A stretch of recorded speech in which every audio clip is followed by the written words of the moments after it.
ભારત સરકારશ્રીની સૂચના મુજબ અને ગુજરાત સરકારશ્રીના માર્ગદર્શન હેઠળ આજે સુરત શહેરમાં ઓપરેશન શિલ્ડ અંતર્ગત મોકડ્રીલનું આયોજન કરવામાં આવ્યું છે.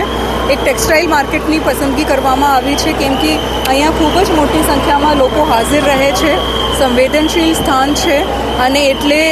મોકડ્રીલનું આયોજન કરવામાં આવ્યું છે. વિવિધ વિભાગો સાથે સંકલન કરીને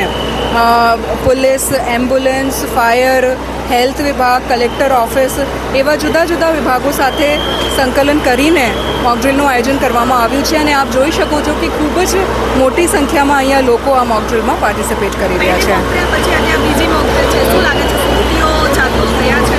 સુરતના લોકોનું ખૂબ સારું પાર્ટિસિપેશન બંને મોકડ્રીલમાં જોવાનું મળ્યું છે અને ખૂબ સારી અવેરનેસ અને જો જાગૃતતા છે એ સુરત શહેરના લોકોમાં જોવાની મળી રહી છે અને આજે પણ ખૂબ જ મોટી સંખ્યામાં આ મોકડ્રીલમાં લોકો, સિવિલ ડિફેન્સના લોકો, પોલીસ અને વિવિધ વિભાગો મળીને કરી રહ્યા છે.